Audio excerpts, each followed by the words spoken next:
Muy buenas tardes, tengan todos ustedes. Es un gusto como presidente de la Academia Mexicana de Derecho iniciar, gestar la inauguración de este congreso, vaya paradójicamente internacional, de, del Código Nacional de Procedimientos Civiles y Familiares.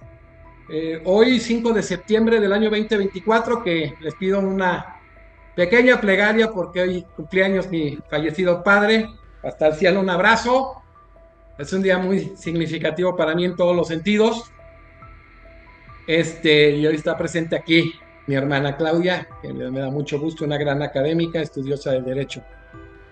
Y bueno, está presente nuestro Consejo Directivo Nacional, vicepresidentes, secretarios nacionales, presidentes, vicepresidentes de capítulos, gente muy estudiosa de todo México. Y aparte de esto, pues tenemos a una parte importante de nuestros ponentes del Congreso que nos acompañan en la inauguración. Nos acompaña primero pues a nivel internacional Eddie Rodríguez Chávez, ministro de la Corte Suprema de Justicia de Costa Rica. Bienvenido, Eddie, gracias. Carlos Enrique Camps, secretario de la Corte Suprema de Justicia de Buenos Aires, Argentina, extraordinario también procesalista.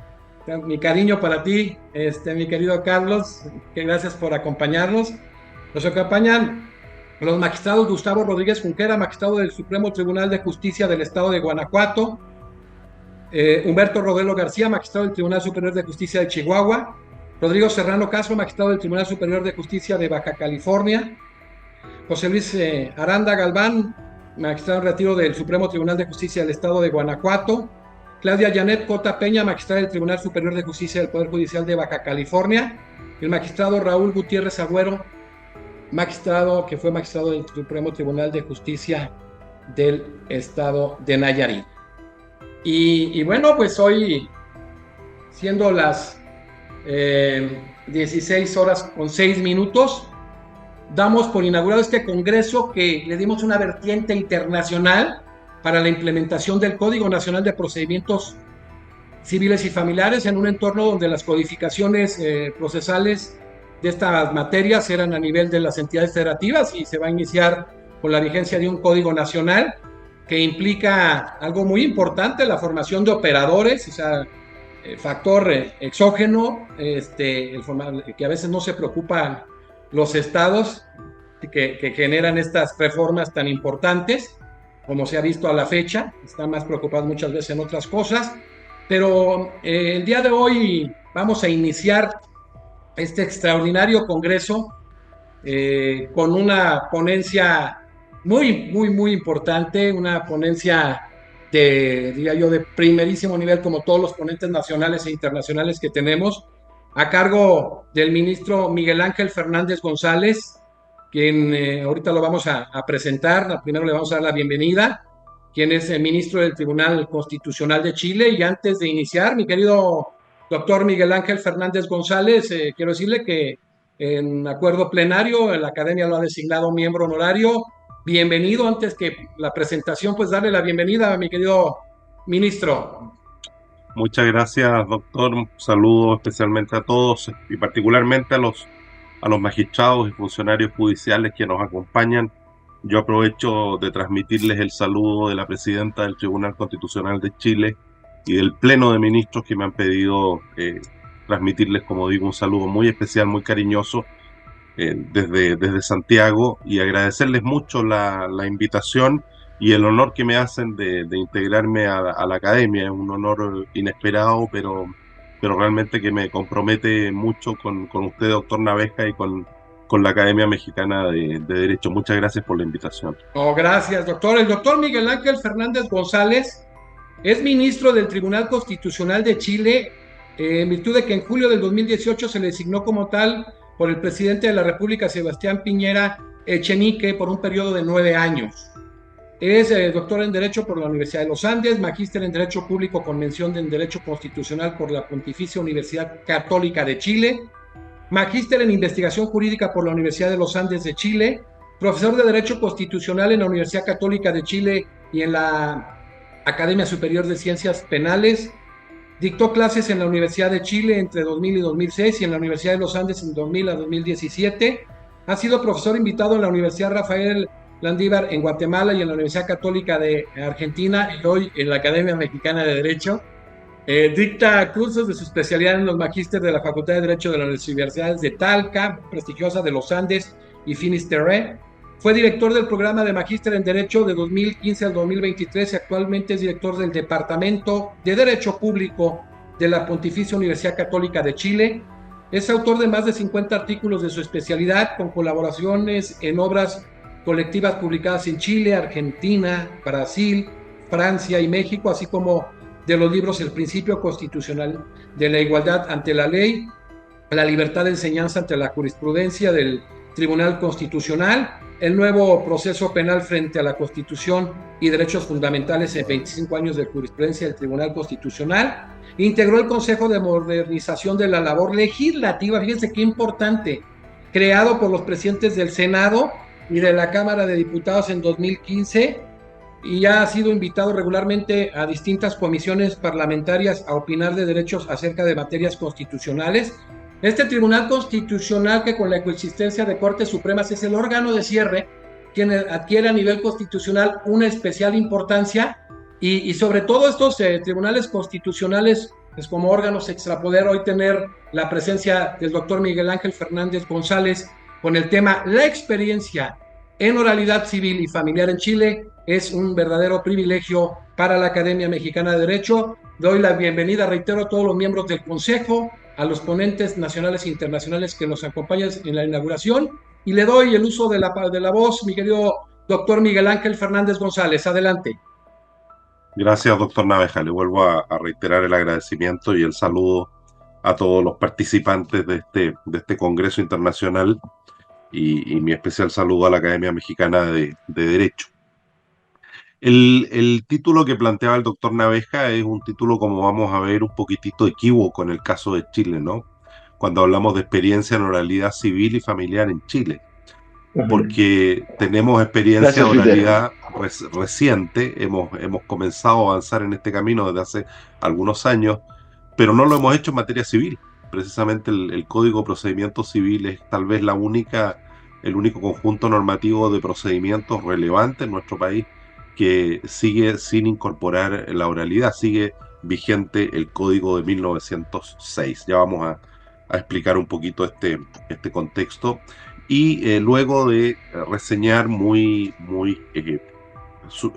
una mirada general sobre la regulación de la oralidad en los procedimientos en Chile, particularmente en el procedimiento de familia y en el código y en el proyecto de Código Procesal Civil, voy a referir algunos antecedentes constitucionales de la jurisprudencia del Tribunal Constitucional a partir de nuestra regla, ya explicaré por qué digo nuestra regla, de debido proceso, y cómo la oralidad ha ido adquiriendo importancia en la jurisprudencia del tribunal y ha llegado a tener un lugar bastante preponderante a partir de un caso que se presentó durante la pandemia, precisamente, a raíz de una reforma legal, de entre las tantas reformas legales y administrativas que se tuvieron que introducir en los procedimientos para que la justicia ordinaria pudiera seguir funcionando en pandemia, ¿no? Y a propósito de eso se introdujeron una serie de disposiciones, una de las cuales gatilló precisamente un muy fuerte, un muy intenso debate en Chile, en que en el centro de ese debate precisamente estaba la oralidad, y entonces el Tribunal Constitucional tuvo la oportunidad, por primera vez de manera directa, podríamos decir sistemática, de referirse a la importancia de la oralidad y al rol de la oralidad dentro del debido proceso, que era una cuestión que respecto a la cual solo tenía pronunciamientos tangenciales, accesorios en la jurisprudencia, pero ahí tuvo que desarrollarlo con mayor profundidad. Tal como ha ocurrido en otros países de América Latina, Chile se incorporó a la oralidad en los juicios hacia fines de la década de 1990, con el Código Procesal Penal, que vino a reemplazar íntegra y sustancialmente, cambiando el modelo inquisitivo por el modelo acusatorio, el antiguo procedimiento contenido en un código de 1906. Posteriormente, más de 10 años después, en 2004, una ley introdujo la oralidad en materias de familia y un año después, el 2005, la incorporó al procedimiento laboral regulado en el Código del Trabajo. La oralidad, como les anticipaba, no se ha incorporado en nuestro Código de Procedimiento Civil que data de 1902. Hay una reforma integral a ese código pendiente en tramitación parlamentaria, avanza a paso extraordinariamente lento en el Parlamento desde el año 2012. Precisamente me voy a referir a ese proyecto que está en el estado actual de tramitación. El Código de Procedimiento Civil vigente hoy día contempla un diseño formal fundamentalmente basado en la escritura y en el expediente. La escritura es la regla que domina casi sin contrapesos en nuestro procedimiento civil. En general, en los tres procedimientos donde sí se ha incorporado la oralidad, penal, laboral y de familia, se sigue la estructura del modelo propuesto en la Ordenanza Procesal Austriaca de 1895 por Franz Klein, uno de cuyos aspectos centrales se vincula con fortalecer, y así ha sido efectivamente, el rol del juez, el rol del tribunal, sea unipersonal o usualmente colegiado, en el conocimiento y decisión del asunto sometido a su resolución, distinguiendo, como lo hacía la ordenanza procesal, tres grandes momentos en el proceso. El primero, para definir el objeto de la controversia, en que en general, en los tres procedimientos, penal, procesal, penal, de familia y laboral, mantiene preponderancia la escrituración. El segundo momento consiste en una audiencia preliminar o preparatoria, que es oral y orientada principalmente a determinar la prueba que se admitirá en el juicio. Y el tercero, también oral, que consiste en el juicio propiamente tal. Siguiendo la estructura de las tres etapas mencionadas, en materia de familia, por ejemplo, la ley que regula el procedimiento dispone que el procedimiento será oral, concentrado, desformalizado, y en él primarán los principios de inmediación, actuación de oficio y búsqueda de soluciones colaborativas entre las partes. Por eso, dice la norma, todas las actuaciones procesales serán orales, salvo las excepciones expresamente contenidas en la ley, sin perjuicio del registro que debe llevar el tribunal respecto de las actuaciones que se produzcan oralmente. En el nuevo Código Procesal Civil, que se encuentra hace ya más de una década en tramitación parlamentaria, se establece que el proceso se desarrollará preferentemente en forma oral, salvo, como decíamos, la primera etapa, ¿no? La demanda, la contestación de la demanda, la reconvención, la contestación de la reconvención deben ser escritos. En relación a las tres etapas mencionadas, la legislación de familia señala que el procedimiento comienza por una demanda escrita, sin perjuicio que en casos calificados el juez puede autorizar al demandante a interponer su acción oralmente, pero se levanta un acta. La contestación y la eventual reconvención también deben formularse por escrito, aunque se admite la posibilidad que el juez autorice que se haga oralmente. La segunda etapa, en el caso de los tribunales de familia, establece precisamente la audiencia preparatoria, que ésta se desarrolla así oralmente. Se oye la relación breve y sintética que hacen las partes ante el juez de sus respectivas alegaciones en los escritos correspondientes. Se disponen medidas cautelares, se promueve, si es procedente, la mediación familiar como una solución alternativa al conflicto, se dispone la posibilidad de conciliación total o parcial si es del caso, se fijan los hechos que deben ser probados, así como las convenciones probatorias, se determinan las pruebas y se adoptan algunas otras resoluciones para el buen desarrollo posterior del juicio oral. En el caso del proyecto de Código Procesal Civil, también se establece en esta segunda etapa una etapa de audiencia preliminar en términos orales para resolver cuestiones relativamente semejantes, ¿no? Las partes hacen una presentación somera, dice el proyecto, de sus posiciones sostenidas en los escritos con que se ha dado inicio al proceso, se resuelven las excepciones que sean necesario decidir porque son de previo y especial pronunciamiento, y se establecen los hechos y las cuestiones probatorias que deberán desarrollarse en el juicio. En la tercera etapa, precisamente, la Ley de Tribunales de Familia dispone que la audiencia de juicio se lleva a efecto en un solo acto o en sucesivas audiencias si es necesario, y tiene por objeto recibir la prueba que el tribunal ha admitido y ha dispuesto, procediendo a verificar la presencia de las personas, etcétera, como ustedes conocen el desarrollo de esa audiencia de juicio. Lo mismo el Código de Procesal Penal. Procedimientos equivalentes considerando las tres etapas, se establecen también en materia penal y laboral. Este es más o menos el marco desde el punto de vista legislativo del estado de la oralidad en Chile. Es decir, está fuertemente, completamente introducida, salvo en la etapa inicial de presentación de escritos iniciales, fuertemente introducida y rige las dos grandes etapas de los procesos en materia de familia, en materia penal y en materia laboral. No se ha incorporado en materia procesal civil. En general, si uno revisa los procedimientos, llamémoslos especiales, estoy pensando en los procedimientos que se desarrollan ante los tribunales ambientales, por ejemplo, o ante los tribunales tributarios, u otros tribunales de esa naturaleza, en esos procedimientos especiales, la regla de funcionamiento, de ordenación que prima del proceso, no es la oralidad, es la escrituración.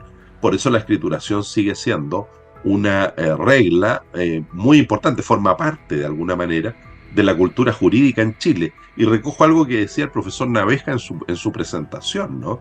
La oralidad supone realmente un desafío enorme para lo que nosotros denominamos, la expresión no es muy grata, pero los operadores jurídicos, ¿no? Los abogados, los jueces, los funcionarios, etcétera, ¿no? Incluso para las partes, para los testigos, para los peritos especializados, para las policías que deben concurrir a declarar, para los funcionarios de los servicios de asistencia social, en el caso del derecho de familia, etcétera, ¿no? La oralidad requiere ser capacitada, requiere ser entrenada, ¿no? Supone ciertas técnicas, supone ciertas habilidades para poder desenvolverse además en la inmediatez que supone el desarrollo, sobre todo de la audiencia preparatoria, que es muy importante, y particularmente en la audiencia de juicio, ¿no? Además, a esto asociado, en los tres casos de procedimientos orales, a sistemas recursivos extraordinariamente excepcionales, extraordinariamente estrictos. Entonces, es muy excepcional el poder recurrir a los tribunales superiores en contra de las decisiones que se adoptan, tanto en el juicio oral, salvo la sentencia de término, ¿no? Y sobre todo, muy importante, en la etapa de la audiencia preliminar, ¿no? Prácticamente las partes, los abogados, en fin, se juegan el juicio en esa audiencia preliminar sin posibilidad de que las resoluciones que adopte el tribunal sobre las convenciones probatorias, sobre las excepciones, sobre la exclusión e inclusión de testigos, peritos, etcétera, puedan ser objeto de recursos. Lo menciono porque este es uno de los temas más recurrentes hoy día. Si uno examina cuantitativamente el rol de asunto del Tribunal Constitucional de Chile, uno de los temas más recurrentes son acciones de inaplicabilidad que intentan las partes, particularmente los imputados, pero también las otras partes, por ejemplo en materia penal o en materia laboral, en contra de decisiones adoptadas por los tribunales en la audiencia preliminar. Respecto de normas legales, el tribunal controla normas legales, no es un tribunal de amparo de derechos, respecto de normas legales extraordinariamente restrictivas en materia de recursos en esa fase del proceso. Entonces nos encontramos con dos momentos muy relevantes, audiencia preliminar y juicio, regidos por la oralidad y por la inmediatez, y por lo tanto con muy estrictos y muy excepcionales mecanismos recursivos. De esta manera es extraordinariamente relevante la capacitación de jueces, funcionarios, abogados, testigos, peritos en la oralidad. Esto es la esencia del sistema, no solo para que ellos se desempeñen bien, sino que para que efectivamente el tribunal pueda contar con todos los elementos y los antecedentes fidedignos que permitan adoptar una decisión justa en definitiva, ¿no? Este es el marco legal. Hay varias hipótesis. ¿Cuáles son las bases constitucionales del debido proceso en Chile y cómo se ha venido a insertar en los últimos 2 o 3 años precisamente el papel o el rol de la oralidad desde el punto de vista, ahora ya no de la estructura de la regulación de la ley, de los procedimientos, sino que desde el punto de vista de las garantías constitucionales? En nuestra Constitución, nosotros no utilizamos, no aparece en la Constitución chilena la expresión debido proceso. Por una decisión del redactor de la Constitución, le parecía que era una fórmula muy ajena al constitucionalismo chileno y al constitucionalismo fundamentalmente europeo continental, ¿no? Y usa una expresión distinta, pero que desde un punto, todos los tribunales y toda la doctrina, en fin, han sostenido que quieren referirse al debido proceso, dice que los procedimientos y también las investigaciones, no solo los procedimientos, deben ser racionales y justos. Esta es la regla. Toda persona tiene derecho a un procedimiento racional y justo. Este es el marco constitucional. Y el Tribunal Constitucional ha sostenido que lo que quiso hacer el redactor de la Constitución, con esta frase muy breve, ¿no?, que el procedimiento deba ser racional y justo, fue dejar un amplio margen, un amplio campo de configuración al legislador para que cuando regulara los distintos procedimientos pudiera establecer procedimientos diferentes según fueran más o menos idóneos, más o menos eficaces, más o menos racionales o justos respecto del asunto, la materia, el ámbito a que ese procedimiento refiriera. No hay un procedimiento preestablecido desde la Constitución que deba repetirse en todas las instancias o en todos los eventos, ¿no?, sino que hay un amplio margen de configuración dado al legislador. Pero el legislador tiene que actuar dentro de estas coordenadas, ¿no? Debe establecer siempre, sin excepción, dice la Constitución, las garantías de un procedimiento racional y justo.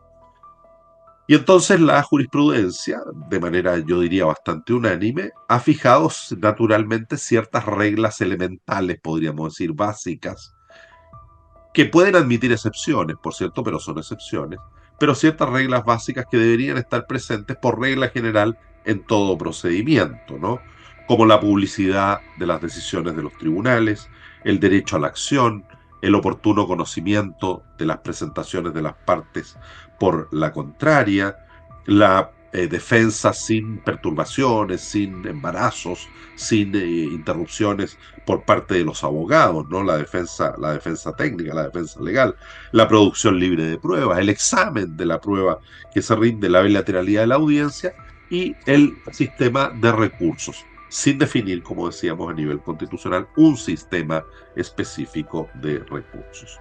La pregunta entonces es la siguiente. En este marco constitucional, donde la Constitución asegura como un derecho fundamental a todas las personas el que los procedimientos a los que se someten deben ser racionales y justos, y encarga a la ley establecer procedimientos racionales y justos, la pregunta es, ¿puede plantearse que la oralidad constituye entonces una garantía que integra el procedimiento racional y justo? Si es así, ¿todo procedimiento debería fundarse en este principio? ¿Puede establecer el legislador procedimientos o escritos, o incluso principalmente escritos, o esta debe ser la excepción? Más allá del contrapunto entre escritura y oralidad, el profesor Palomo Vélez, de la Universidad de Talca, precisamente a la que recordaba el profesor Naveja, el profesor Palomo Vélez señala que cuando el adecuado término medio entre la oralidad y la escritura se ha encontrado, los resultados han sido muy buenos. Pareciera que no hay una petición de principios en esto. No es que todo deba ser oral, no es que todo deba ser escriturado. La oralidad parece ser una herramienta que es útil, que es eficaz, que es eficiente para cumplir precisamente las garantías del debido proceso. Las garantías de publicidad, las garantías de bilateralidad, las garantías que permiten a las partes conocer las actuaciones de la parte contraria, etcétera, ¿no? Mauricio Duche, Felipe Marín y Cristian Riego dicen que al diseñar el proceso civil, están mirando el proyecto de código, como punto de partida al debido proceso y al juicio oral como mecanismo eficaz de depuración de la información, mostrando con ello por qué estimamos que sin un cumplimiento efectivo de estos, es decir, entre ellos de la oralidad, cualquier reforma a los procesos judiciales no estará a la altura del desafío y pondrá en riesgo la oportunidad de lograr procesos judiciales modernos, eficaces, respetuosos de los derechos de las personas. ¿Es la oralidad una condición del debido proceso? ¿Es la oralidad una regla indispensable para garantizar un procedimiento racional y justo? Para aproximarnos a una respuesta, porque probablemente aquí no existen reglas absolutas, ¿no? Los distintos procedimientos podrán tener distintas naturalezas. En un procedimiento como el que se desenvuelve ante nuestros tribunales ambientales, por ejemplo, o ante el Tribunal de Defensa de la Libre Competencia, que son tribunales no solo además integrados por abogados, por letrados, sino que también por expertos. En el caso de los ambientales, por expertos ambientalistas, en el caso de libre competencia, por economistas. Probablemente imponer la oralidad puede ser muy complejo, ¿no?, para examinar los asuntos económicos o ambientales tan complejos como los que suelen revisar esos tribunales. Entonces ahí el legislador ha mantenido la regla de escrituración. Pero en familia, en procesal penal, en laboral y eventualmente cuando se apruebe el código en materia procesal civil, sí se ha avanzado hacia la oralidad. El Tribunal Constitucional siempre había mencionado, a propósito de cuestiones, como digo, que no tenían que ver directamente con la oralidad, a la oralidad como un elemento, vamos a decir, relevante dentro de los procesos que así la establecían: el penal, el laboral y el de familia. Y esto lo repetía usualmente como una especie de frase de estilo, ¿no? Que la oralidad, la inmediatez, en fin, son elementos esenciales, centrales de estos procedimientos. Hasta que tuvo oportunidad de conocer de una causa, la verdad que fueron muchas causas, fueron varias, yo diría varias decenas de causas, porque nuestra inaplicabilidad solo surte efecto para el caso en que se pronuncia, ¿no? Por lo tanto no tiene efecto general y todos los afectados tenían que recurrir, en ese caso, en los distintos procedimientos. Pero tuvo oportunidad de pronunciarse muy directamente sobre la oralidad, a propósito de una ley especial que se dictó, entre otras, que se dictaron con motivo y durante la pandemia. Esta ley vino a regular los procedimientos, los juicios a través de medios remotos, ¿no? Los juizums, como dicen los autores especialistas en esta materia, ¿no? Esta ley permitía la suspensión de las audiencias en las distintas etapas del proceso, precisamente por encontrarnos en pandemia y en una situación de estado de excepción constitucional por la cuestión sanitaria, ¿no? Pero permitía que esa suspensión se produjera solo cuando hubiera un impedimento que obstaculizara la realización de la audiencia en forma absoluta. En forma absoluta. Por lo tanto, si el impedimento no era absoluto, no era, vamos a decir, grave, determinante, de imposibilidad total, la audiencia debía desarrollarse. Solo se podía suspender en caso de impedimento absoluto. Y esto es lo que se trajo a discusión del Tribunal Constitucional. Mire, en este proceso, y fueron decenas de procedimientos, estamos todos de acuerdo, incluyendo al que requería la protección del tribunal, estamos todos de acuerdo que no hay un impedimento absoluto. Se puede llevar a cabo la audiencia a través del remoto, como estamos hoy día escuchándonos y viéndonos nosotros, ¿no? Es perfectamente posible hacerlo. Pero el imputado, o los imputados en las distintas causas fundamentalmente, requirieron la acción del Tribunal Constitucional porque estimaron que esa exigencia, que el impedimento fuera absoluto, impedía al tribunal suspender la audiencia frente a situaciones en que no existiera un impedimento absoluto, pero que fuera compleja la realización de la audiencia. Fundamentalmente, en aquellos casos en que por circunstancias fácticas y por producto de las cuarentenas que se dispusieron en la pandemia, por ejemplo, el abogado no estaba en el mismo lugar del imputado y por lo tanto no iba a poder estar en presencia física junto a él en la pantalla, no incluso por disposición sanitaria, y por lo tanto iba a tener la asistencia jurídica a través del Zoom y no iba a poder transmitirle, conversar, intercambiar con su abogado defensor durante el desarrollo de la audiencia. Por ejemplo, porque no se daba garantía de que los testigos o peritos no estuvieran siendo inducidos o preparados o que estuvieran leyendo declaraciones previas que podían ver en el computador, en la pantalla, mientras declaraban, o que un tercero estuviera soplándoles al oído, ¿no?, diciéndoles lo que deberían señalar. Entonces vinieron los imputados al Tribunal Constitucional y dijeron: mire, esto afecta nuestra garantía de derecho a defensa. Mi abogado no puede estar presente conmigo en la sala de audiencia o en el lugar donde yo estoy, incluso privado de libertad, porque fíjese que está en otra ciudad, en otro lugar, y producto de las cuarentenas no se puede desplazar, o porque por reglas sanitarias no nos dejan estar a los dos juntos, ¿no?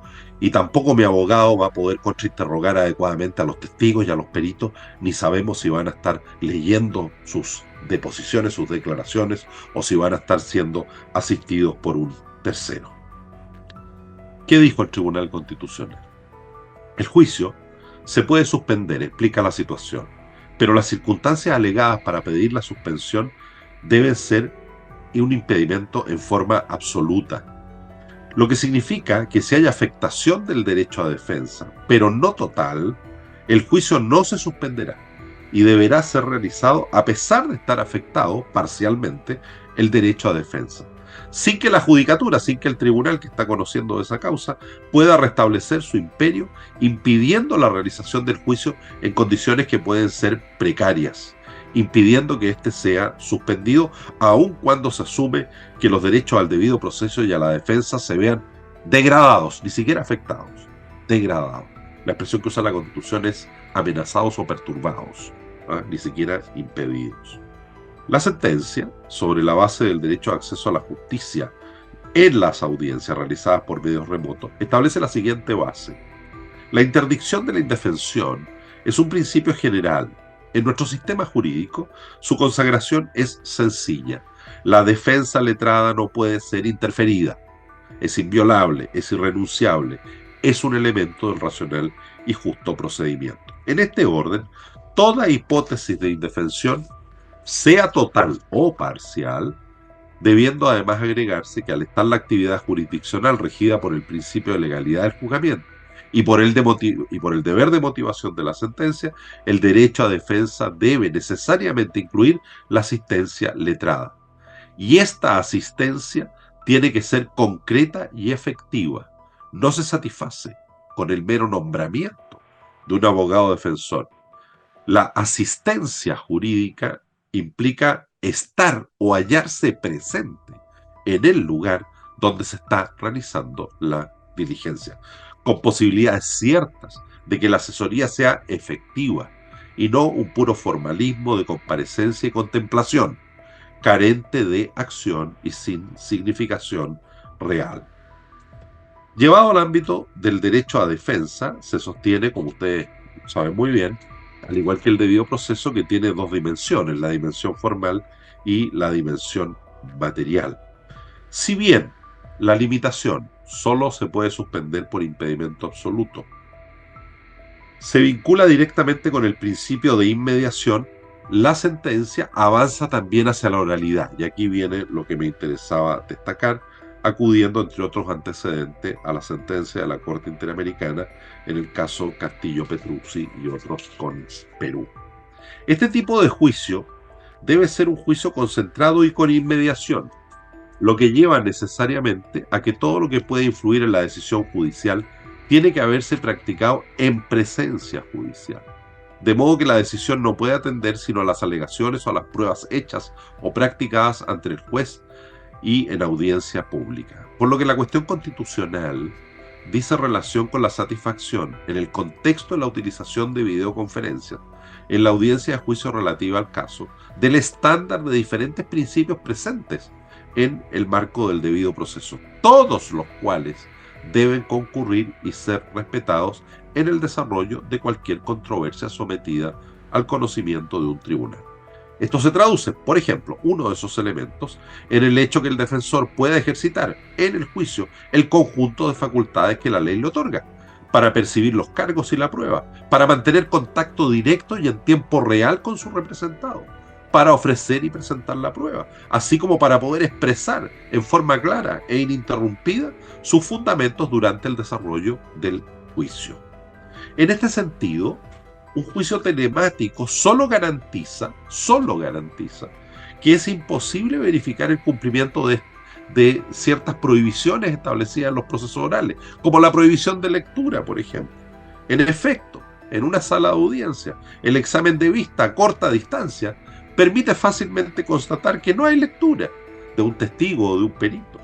Más, en un juicio telemático, la pantalla del computador puede contener varias ventanas abiertas al mismo tiempo, mensajería instantánea, documentos de texto, que pueden ser leídos mirando la pantalla, sin apareciendo como que no se está precisamente leyendo.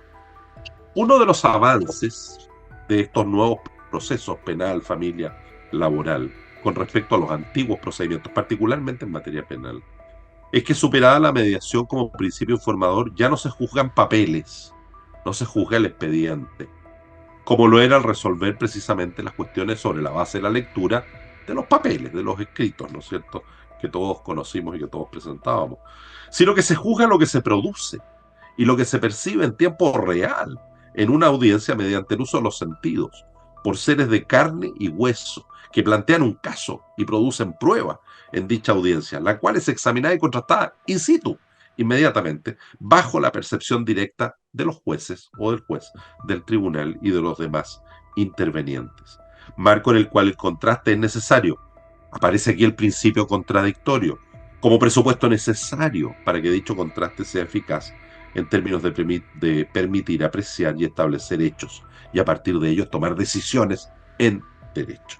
Este ejercicio requiere de la oralidad como regla operativa al menos como regla operativa, y de la inmediación, y traerá como consecuencia, entre otras, la superación del sistema de prueba legal tasada. Ya no se juzgarán fojas de un expediente, sino la credibilidad, razonabilidad, expertise, idoneidad, coherencia de las pruebas producidas en el juicio oral. En conclusión, dice el tribunal, en materia procesal, la opción legislativa por los principios informadores del procedimiento no es una cuestión meramente técnica, ni tampoco tienen el mismo valor constitucional todos los principios informadores del procedimiento. Entre escrituración y oralidad, debe tenerse presente que esta última ha sido una opción por motivos de mayor estándar de garantía de derechos. Debe traerse a colación lo razonado por el maestro Esparza Leibar, quien en referencia al sistema español señala que los motivos de la preferencia, no es una obligación, de la preferencia por la oralidad son variados. Pero nosotros, dice Esparza, nos inclinamos a pensar que el fundamental de entre ellos sea que un procedimiento en que rige la oralidad es con notoria diferencia más apto para obtener la tutela efectiva a que se refiere el artículo 24 de la Constitución española, y más adecuado para articular un proceso con todas las garantías. Este razonamiento es predicable respecto del estándar del pleno ejercicio del derecho a defensa y de las garantías de racionalidad y justicia. Sobre esa base, el Tribunal Constitucional, en decenas de fallos, declaró la inconstitucionalidad de la forma absoluta y por lo tanto permitió a los jueces, en las audiencias correspondientes, donde se planteaba la objeción o el incidente por parte de la parte afectada de no poder realizar la audiencia en forma remota porque afectaba el derecho a defensa, le permitió al juez entonces evaluar si efectivamente esto estaba ocurriendo, y posteriormente la Corte Suprema también, al conocer de recursos en sede judicial ordinaria, validó también esta misma decisión. Concluyo.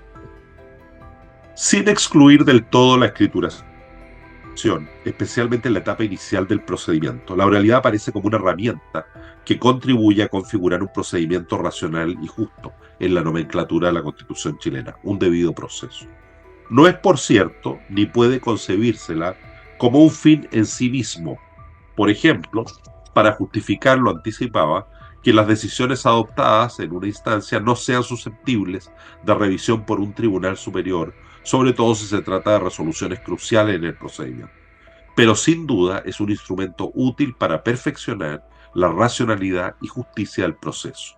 Y como decía, concluyo con esto, doctor Naveja, y como decía, la oralidad fundamentalmente es un enorme desafío para todos los que intervenimos en los procedimientos, particularmente, naturalmente, para los abogados que litigan, ¿no es cierto?, porque requiere capacitación el poder desarrollar las alegaciones y el poder contraargumentar y el poder contrainterrogar e interrogar adecuadamente para que los jueces puedan tomar la mejor decisión. Muchas gracias, doctor Naveja. Gracias, mi querido doctor. Vamos a hacer una pequeña sesión de preguntas y respuestas. Un gusto haber escuchado al doctor Miguel Ángel Fernández González, el análisis de este diálogo de fuentes, de este diálogo jurisprudencial con algunos estándares como el que abordó el doctor del caso Catilla Petruzzi, donde se ha pronunciado en muchas ocasiones en temas del debido proceso, la Corte Interamericana, el caso Radilla Pacheco, Suárez Rosero, el caso Rico contra Argentina, el caso Ayarri, y todo el pronunciamiento de este órgano de cierre del caso tan importante como lo es en la Corte, el Tribunal Constitucional chileno, que siendo una alta corte es de las más prestigiosas, doctor, donde se demuestra la trascendencia que se tiene de la especialización de la magistratura constitucional y de la independencia en la magistratura. Este es un ejemplo, el caso chileno de verdad, no porque hoy esté el doctor Miguel Ángel Fernández González, que verdaderamente el Tribunal Constitucional es un Tribunal Constitucional paradigmático y de los que dan un mayor seguimiento a esa esencia que no más marcó Kelsen, sino desde Jelinek, con todas esas aportaciones de un tribunal constitucional ajeno a los tres poderes, digamos extrapoder, y qué importante escucharlo, mi querido doctor Miguel Ángel. Bueno, vamos a iniciar. La primera pregunta la hace nuestro amigo Carlos Enrique Camp, secretario de la Corte Suprema, de la Suprema Corte de Justicia de Buenos Aires. Adelante, mi querido Carlos. Gracias, José, por esta posibilidad, y gracias por invitarme a participar de este evento tan importante, con tantos colegas de tantos lugares tan trascendentes. Y seleccionados, sinceramente, mis queridos ministros, magistrados y verdaderos expertos en el área procesal, civil y familiar, todos seleccionados. Ahí hay magistrados, hay investigadores, docentes, hay fiscales de anticorrupción, pero gente de verdad muy calificada dentro de la cognición jurídica, pero dentro de la probidad, muy exigente en la academia, el momento de elegir, y este es un segmento muy seleccionado. Adelante, perdón, Carlos. No, un gusto. Quisiera preguntarle al ministro Fernández, después de haber escuchado su completísimo panorama acerca de la oralidad en Chile, la oralidad vigente, como él bien nos explicó, en el fuero penal, laboral y familia, y la oralidad proyectada en el fuero civil y comercial. Quisiera preguntarle al ministro si tiene noticia de alguna resolución de la Corte Interamericana que haya, digamos, puesto bajo la lupa, enjuiciado el actual sistema procesal, escriturario, entiendo, civil y comercial chileno, y haya habido alguna definición. ¿Por qué pregunto esto? Lo pregunto interesadamente. En el caso argentino, que estamos en un proceso similar al chileno, donde la oralidad, quizás con un poquito más de avance, por lo que refiere el ministro, que en Chile, pero no demasiado avance, todavía los códigos procesales, la ley positiva procesal argentina, que además son más de 20 los ordenamientos procesales en nuestro país, con el sistema federal, todavía no ha recogido en forma plena la oralidad, de forma masiva y generalizada en todo el país. O sea, estamos todavía transitando justamente la transición de un sistema al otro. Pero en este estado de transición, el sistema procesal, civil y comercial argentino ha sido enjuiciado ante la Corte Interamericana, y puntualmente recuerdo en el caso Furlan y familiares contra Argentina, en ese caso, más allá del tema de fondo, que fue el primer caso donde hubo defensor público y defensores públicos interamericanos, en ese caso Furlan. Ha sido un caso, a mi juicio, para mí es un caso fundamental para el derecho argentino y creo que para el sistema de derechos humanos latinoamericano que compartimos. Claro. En Furlan, más allá del tema de fondo, hubo uno de los agravios de los damnificados se basaba en el hecho de que ellos consideraban que si el sistema procesal que se utilizó para resolver en el país el caso Furlan hubiese sido oral, habrían sido otras las soluciones y el sistema hubiera dado respuestas mejores, más adecuadas, más eficaces a la situación generada de violación de derechos humanos en ese proceso. De hecho, una de las pretensiones de los damnificados, de los abogados de los damnificados, era que se condenase al Estado argentino a que procediera a realizar una reforma procesal oral, que diera lugar a un proceso oral. en lo civil y comercial.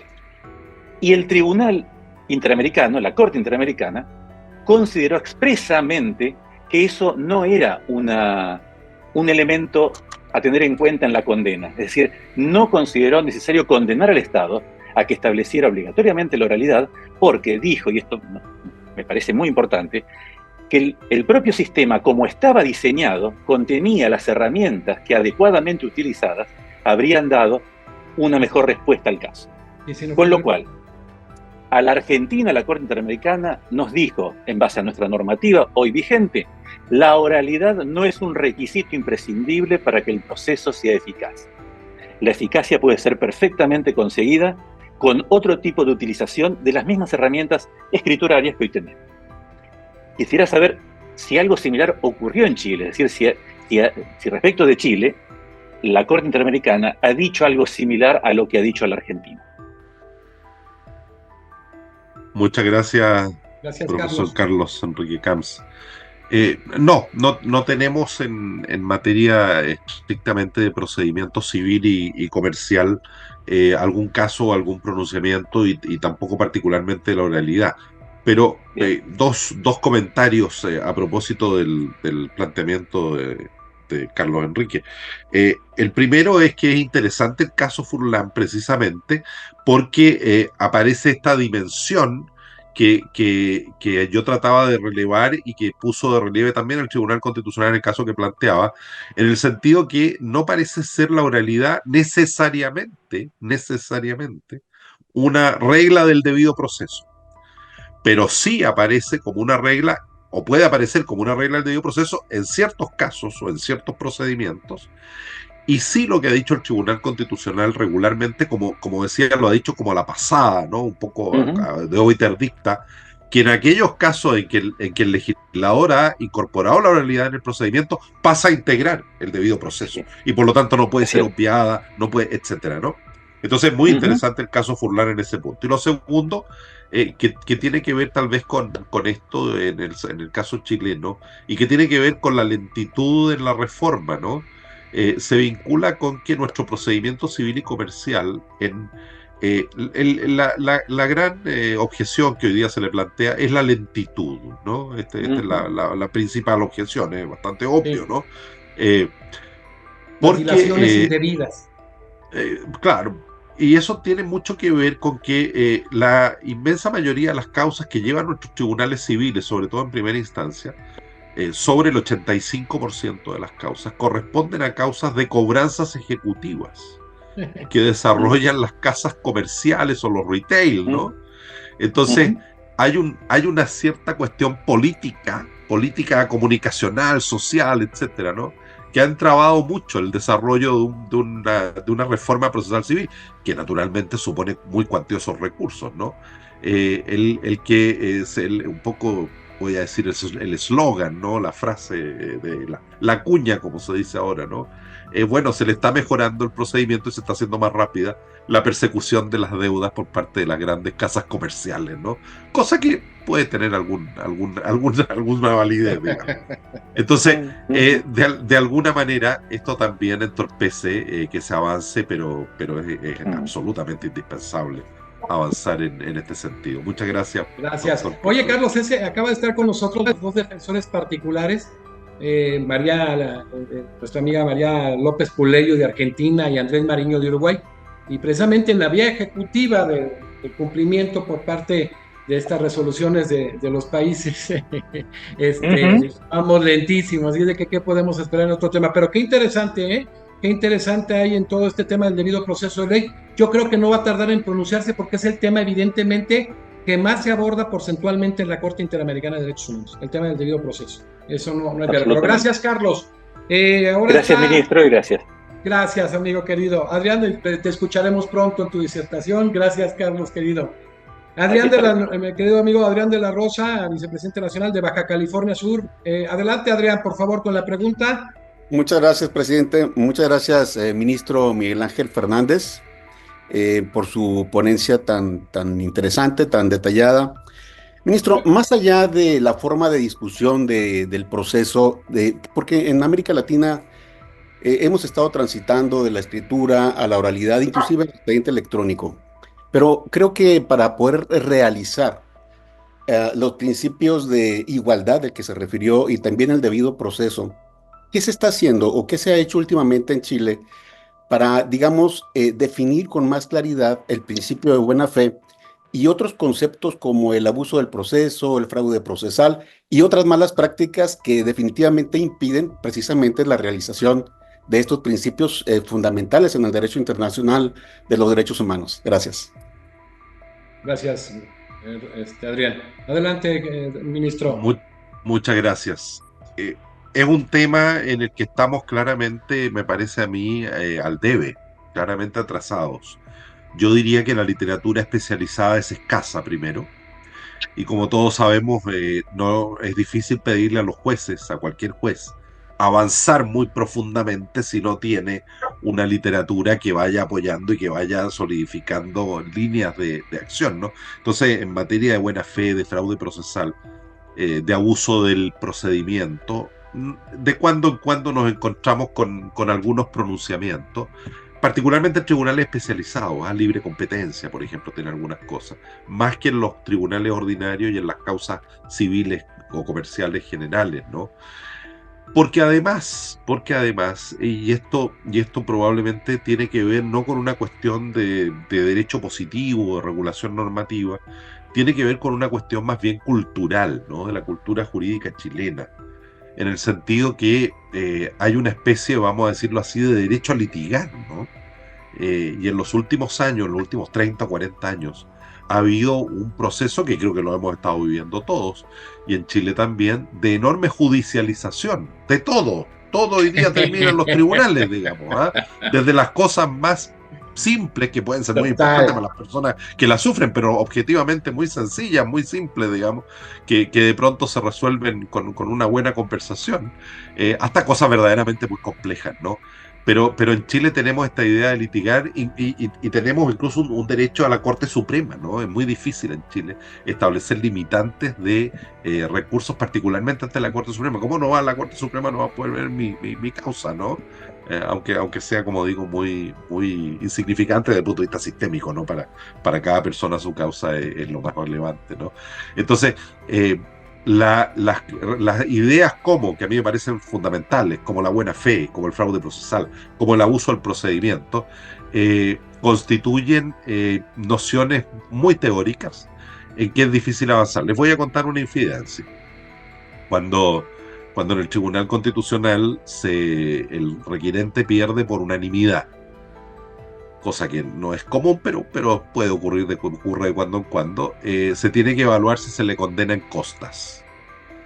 Y la verdad que creo que ha habido una condena en costas en 40 años, digamos, o algo así, ¿no? Y uno se mira, en fin, y tiene que ser unánime además, entonces, o por mayoría, entonces, si llegó hasta acá, si vino hasta acá, en fin, tiene un caso, es importante para la persona, etcétera. Bueno, entonces tiene más bien que ver con una cuestión cultural que con una cuestión de diseño jurídico en nuestro caso. Perfecto, gracias. Doctor, me hace una pregunta uno de nuestros vicepresidentes nacionales de Puebla, Ricardo Rogelio Corral Valdés, si el tema de la oralidad no tiene que ver más con la elección del método de debate que con el debido proceso. Yo creo que sí, creo que es cierto en términos de una primera aproximación. Voy a ponerlo de la siguiente manera, cuando yo legislador, como decía, con el amplio margen que me concede la Constitución, voy a diseñar el procedimiento, yo puedo estimar que la oralidad es la más adecuada fórmula, la más adecuada herramienta, la más adecuada manera de desarrollar el proceso, el método en la expresión del doctor Corral, ¿no? Y esa decisión en principio parece difícil de cuestionar, ¿no? Y de ahí que el tribunal diga después, bueno, si el legislador definió la oralidad, hay que estarse a la oralidad pasa a ser un elemento central. Pero también me parece, creo que una cosa no obsta a la otra, que la oralidad ofrece ciertas garantías que tienen que ver más que con las partes, tienen que ver con los intereses generales del proceso. tienen que ver con la publicidad, tienen que ver con la transparencia, tienen que ver con el acceso a la justicia. Entonces, de pronto, la oralidad en un proceso, vamos a decir, un proceso de familia, vamos a decir, un proceso laboral. Oiga, a lo mejor a las partes no les interesa la oralidad, digamos, tal vez quisieran desarrollarlo por escritura y desde esa manera estar un poco más ajenas a la... Pero es importante tener el control social respecto a la judicatura en materias que son extraordinariamente relevantes, resguardando las reservas, en fin, lo que corresponda, ¿no? Entonces, yo me he ido convenciendo, por decirlo así, que la oralidad es un método, es una herramienta, no es un fin en sí mismo, como decía, pero es una herramienta que contribuye a una mejor justicia, vamos a ponerlo en esos términos muy, muy amplios, ¿no? Por lo tanto, creo que el doctor Corral tiene en parte razón, pero me parece que una cosa no obsta a la otra. Yo creo que en algún momento la Corte se va a pronunciar en relación a ese tema que he abordado de la dilación indebida vinculada al 8.1 de la Convención en este tema. Doctor Miguel Ángel, ahora hace uso de la voz el magistrado Rodrigo Serrano. Adelante, magistrado. Muy buenas tardes, muchas gracias, presidente. Un honor estar en esta conferencia de apertura de este Congreso Internacional que organiza la Academia Mexicana de Derecho. Felicito al doctor Miguel Ángel Fernández, ministro del Tribunal Constitucional de Chile, por su exposición y que pues ha puesto en la mesa un tema muy interesante, como ya hemos visto, que lo que implica propiamente el contraste entre un procedimiento oral ante un procedimiento escrito, o en todo caso un procedimiento mixto. Pero sí, yo creo que el elemento central es el poder discernir efectivamente la trascendencia de la oralidad respecto a la tutela efectiva, respecto también a al debido proceso e incluso respecto a la eficacia procesal. Nos comentaba el ministro pues del avance que ha tenido en Chile la oralidad en materia penal, laboral y familiar. ¿Cuál sería, a su juicio, ministro, este aparente rezago de la materia civil y comercial respecto a la oralidad? ¿Habrá alguna causa específica que no se ha transitado con la misma celeridad que en las otras materias que usted nos explicaba? ¿Cuál sería la causa? Y por otro lado, también preguntarle respecto a que nos señalaba que es poco recursiva la oralidad, precisamente para darle celeridad al proceso. Y habló de algunas acciones de inaplicabilidad respecto a normas legales. Que nos pudiera explicar un poquito este último concepto, cómo un poquito ampliarnos sobre estas acciones de inaplicabilidad. Es cuanto. Gracias. Adelante, ministro. Perfecto, doctor Serrano. Respecto a lo primero, como decía, el retraso, la lentitud en la tramitación de la reforma procesal civil, tiene que ver en parte con esta especie de aura negativa que se ha puesto sobre la reforma, en el sentido que en realidad sería más bien un beneficio para las grandes casas comerciales y agilizar los cobros de las deudas de sus tarjetas de crédito, etc. En segundo lugar, el problema del financiamiento, del costo presupuestario de la reforma, particularmente en estos últimos años que con pandemia, en fin, ha habido una situación crítica desde el punto de vista de la economía y hay tantas otras necesidades. Y tercero, me parece a mí que vuelvo a la cuestión de la cultura jurídica, ¿no? El procedimiento civil es un procedimiento civil y comercial en Chile muy acendrado, tiene más de 100 años el código. Claro, estamos todos, digamos, muy acostumbrados. Se ha introducido la litigación por medios electrónicos, no la tramitación electrónica, prácticamente en todos los procedimientos, particularmente en el civil. Entonces, claro, eso ha facilitado mucho el trabajo desde el punto de vista, pero manteniendo la escrituración, ¿no? Naturalmente. Pero de alguna manera ha sido un avance la tramitación electrónica. Respecto de lo segundo, del régimen de recursos, parece ser relativamente consustancial, lógico, que un procedimiento donde impera la oralidad y la inmediatez tenga un sistema recursivo muy estricto, ¿no?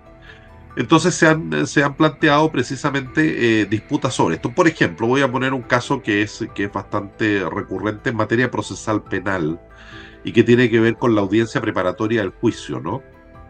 a propósito de la determinación de exclusión o inclusión de pruebas para el juicio oral.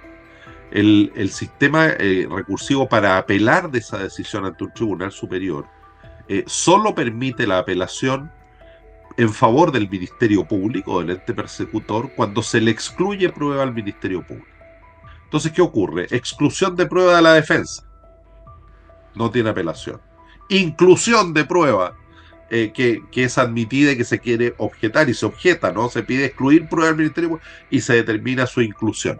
Ese es un caso prototípico en nuestro sistema de extraordinaria restricción del sistema de recursos que ha sido objeto de decisiones y decisiones que en el tribunal ha tenido dos momentos distintos. En algún momento estuvo por acoger esas impugnaciones y en una etapa siguiente, que es la que estamos hoy día, en general esas impugnaciones se rechazan. Así que ahí me parece que hay un ejemplo. Hay algunos ejemplos en materia laboral, por ejemplo, también, a propósito de impugnaciones, fundamentalmente de resoluciones intermedias, ¿no? En el curso del procedimiento. Perfecto, muchísimas gracias. Hay muchas inquietudes. Ha generado gran expectativa, querido ministro Miguel Ángel Fernández González, extraordinaria disertación. Es un gusto haber iniciado y haber aperturado este congreso de actualización en torno al Código Nacional de Procedimientos Civiles y Familiares con expertos también internacionales. En la siguiente sesión, el 5 de septiembre va a estar, el 18 de septiembre va a estar la doctora Aida Kemmelmayer, que junto a Carlos Campos han sido de los miembros destacados de las comisiones redactoras en los códigos civiles y comerciales de la República Argentina. Y pues evidentemente hoy es un punto medular analizar a profundidad la trascendencia de la oralidad, en un momento dado dar la posibilidad de calificarla como parte del debido proceso, que ese debido proceso a su vez es parte de la tutela judicial efectiva conjuntamente con el acceso a la justicia.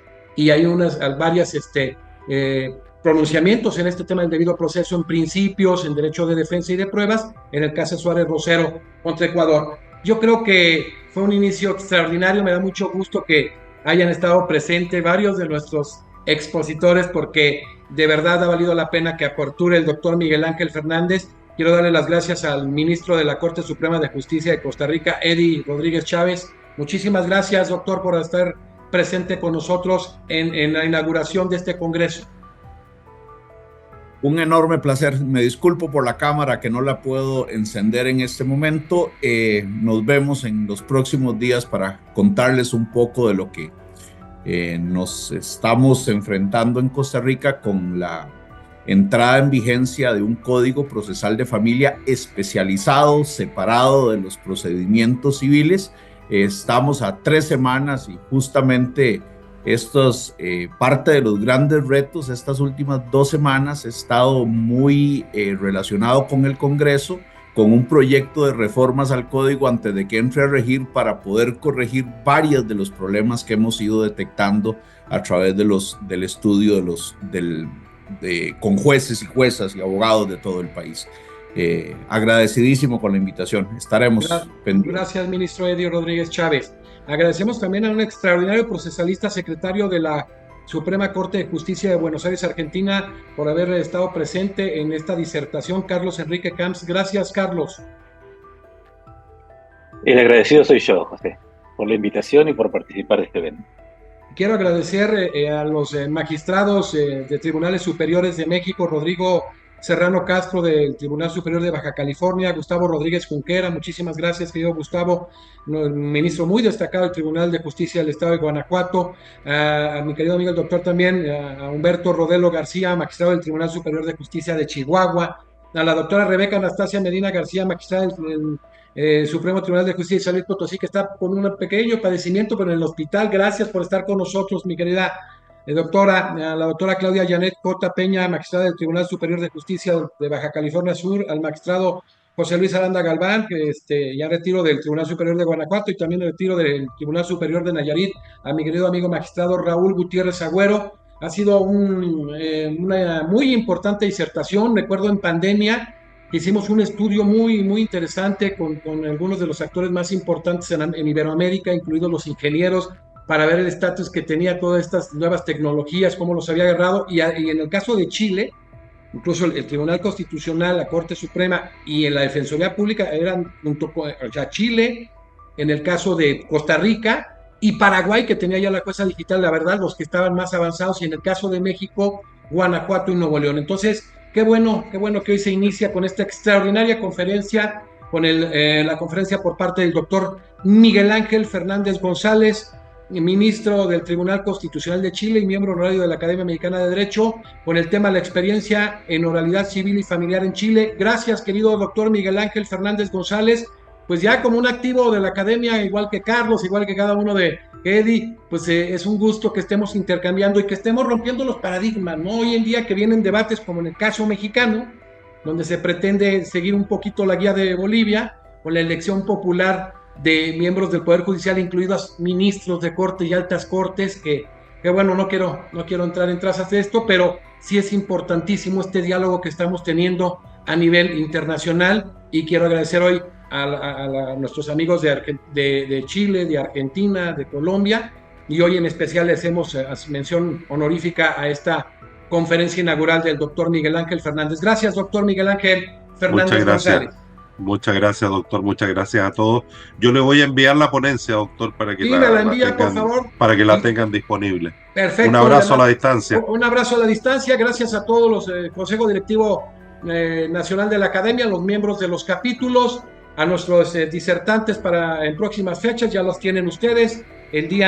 Hoy inició el doctor Miguel Ángel Fernández, en la segunda estará Aida Kemelmayer con la experiencia en materia familiar en Argentina, luego sigue el doctor Rodrigo Serrano con la reforma constitucional de 17 en materia de justicia cotidiana, viene después el 24 de septiembre con nosotros el magistrado Gustavo Rodríguez Junquera, con las generalidades, principios rectores y estructura, ahora con el nuevo código, prosiguiendo el magistrado Humberto Rodelo García de Chihuahua, procedimiento oral, civil y familiar, posteriormente la magistrada Rebeca Anastasia Medina García, con un tema muy importante del libro tercero del nuevo código, al igual que el magistrado de retiro Raúl Gutiérrez Agüero.